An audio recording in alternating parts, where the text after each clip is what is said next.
Hey guys, Bird Yu-Gi-Oh here. So today I'm going to show you guys my updated Zefra Endymion deck.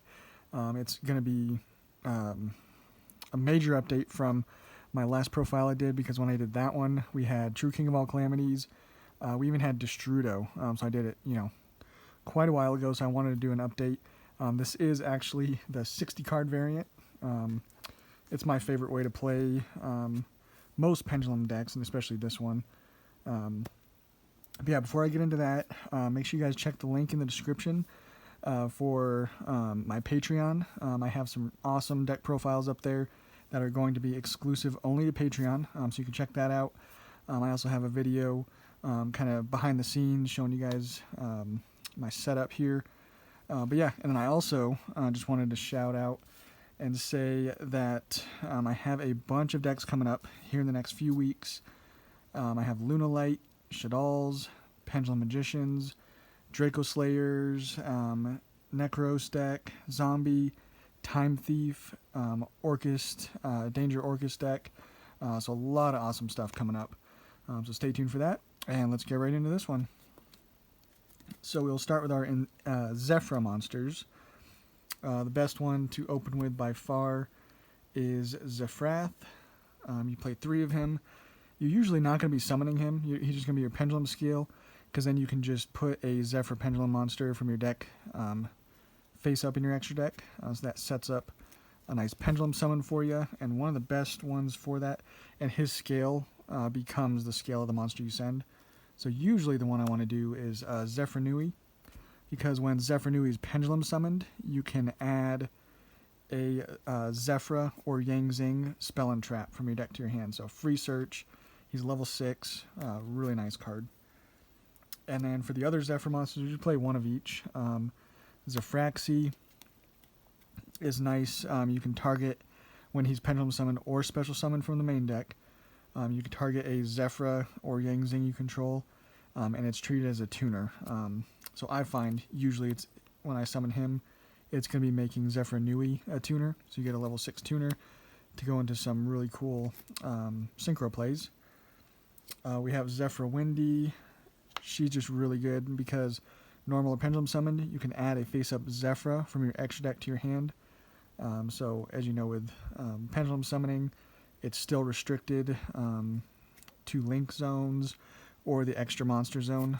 So having one in hand is really nice to be able to get just an extra monster out. And then we play the Satellar Knight, Zefra Thubin. He is going to be able to target one other Zefra card in your monster zone and a face-up card your opponent controls and destroy them. And then the last one is Zefraxiton. He is going to be able to target again a Zefra in your monster zone or pendulum zone and a set card your opponent controls and destroy it. So those are obviously really good for going second. So that's all the Zefra monsters we play. And I'm also playing an Odd Eyes Dissolver. This card makes it really easy to go into our extra deck into Odd Eyes Vortex. If you so can. And then we also have Odd Eyes Synchron, which is just another way of, other than Zefraxi, with him you can go into synchro summons very easily. Really nice to have. And then one of the best cards to open with any part of the Zefra engine is Magical Abductor. Max out on 3 of it, because with the Zefra engine, you can gain counters on cards very easily. That's the whole reason we're playing the Endymion engine. So we play the 1 Servant, because we can't play 3. Restricted us to that. 2 of the Mighty Master. And then kind of in that is 2 of the Jackal King. So that's kind of our Endymion Magical Abductor engine. But again, if you open up really any part of the spell engine for the Zefras, you're going to be able to get 3 counters on these guys very easily. And obviously Magical Abductor can search, Servant. So yeah. And along with Jackal King, I decided to still play Master Cerberus.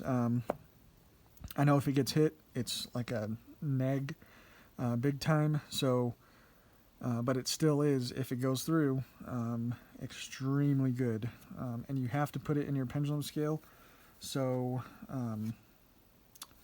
it's not like a monster effect on the field going off, basically. So you can negate it with like cards like Gamma if they're trying to ash him. So you have ways of making him a little better. And then we also are playing 3 Darkworm, and then actually 2 Gate 0. I just wanted to maximize on, your search power and everything with Darkworm, because just getting this to grave, it's a +2. So as long as obviously you control no monsters, it's a +2, every turn. So I wanted to just max out on that, the ability to do that, because it's so good. And then some of our other extenders we're playing is 3 Chronograph and the 1 Time Gazer. Again, it's pretty much just a free summon. Just getting more monsters on field so you can just put up negates and whatnot. And then you already saw it, but the hand trap we're choosing to play is 3 Gamma, 1 Driver. Because we have lots of ways of getting him out, even going first, with all of our spell cards that search and everything. So you'll a lot of times just get a free summon of your Gamma on your turn, so negating something, getting 2 monsters on board to then do whatever you need to with them. So yeah, I felt that one was a no-brainer. But yeah, that is all the monsters we're playing. Quite a few. Just being a pendulum deck, you have to play quite a bit. And then for the spells, playing 3 Providence. This card is amazing. So you add a Zefra card, just any card from your deck to your hand, and then if a Zefra card you control would be destroyed, you can, except the turn this card was sent to the grave, you can banish it instead. So protection and search. And we also play 3 Oracle of Zefra. Now the main reason we're using this one is it's a field spell, so you can add a Zefra monster from your deck to your hand, and then whenever you summon using a Zefra monster, you get different effects based off of that. But then you can also, we play set rotation, so you can lock your opponent out of using a field spell if you set this on your opponent. So that's a cool little thing you can do. And then we also, for another field spell, we play Dragon Ravine. Again, just getting Darkworm to grave is +2. Again, as long as you don't control any other monsters, you're getting a +2 off of just having 1 card in the grave. Really good. And then I decided to still play Citadel of Endymion, just a way to maximize on our ability to negate with like the Mighty Master and use Servant's Effect, because that's just really good. And then again, play the set rotation. You can lock your opponent out, or just if you want that Zefra on your zone, search that, and then set one of these. But yeah, it's basically just searching you a field spell. And then terraforming, same idea. And then for the Endymion part, we are playing 3 Spell Power Mastery, of course. It's just, so if you have like Citadel, you get a couple counters on it. But at the very least, you're searching your Servant, which is really nice. And then for some draw power, playing 3 Pot of Desires and 1 Upstart. Again, we're playing cards that like us to activate spell cards. So that's obviously the main reason behind Upstart. But yeah, our Servant and Magical Abductor. Just love these cards. And then, again, we want that +2 off our Darkworm, so Dragon Shrine and Foolish Burial are a must. And then for some other ones, we're playing a Monster Reborn and a Called by the Grave. Again, there's a lot of searching going on, so Called by the Grave is never a bad idea. And then the final 3 cards are just our searches off of our Zefra Nui, so like Zefra or Yang Zing trap cards. So we got Divine Strike, negate anything as long as you have a face-up Zefra in your extra deck. We have Zefra War, which is going to target a Zefra you control and 1 card your opponent controls and destroy them.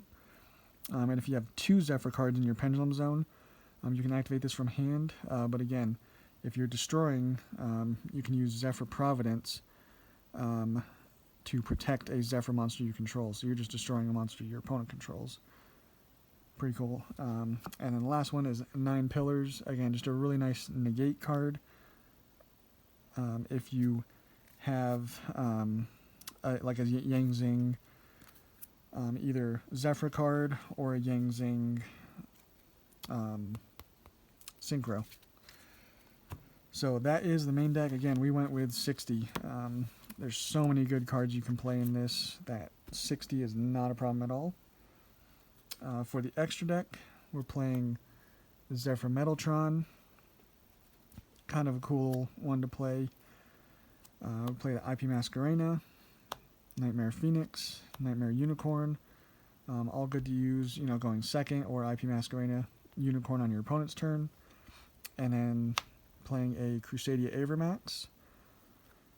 Amazing to make with IP Masquerena because he won't be able to be destroyed by card effects either because of IP Masquerena.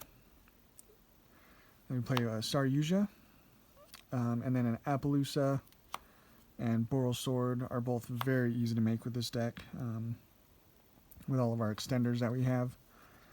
And then the only XCs we're playing is just a level or rank 6 Photon Strike Bouncer, easy to make. We have a lot of like Zephyr Nui or Chronograph Sorcerer can easily go into this.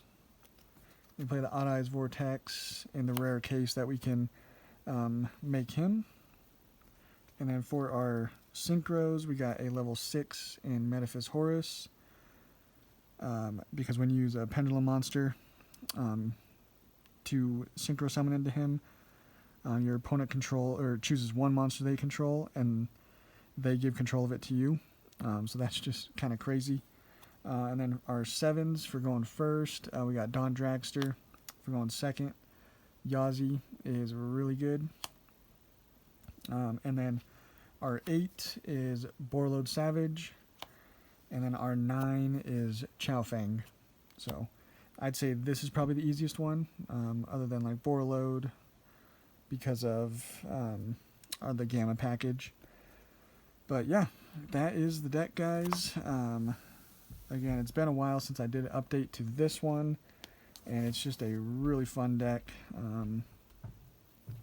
It's just a fun deck to play too because you're showing up with 60 cards, so it's really cool. So yeah, thank you guys for checking this out, and we will catch you on the next one.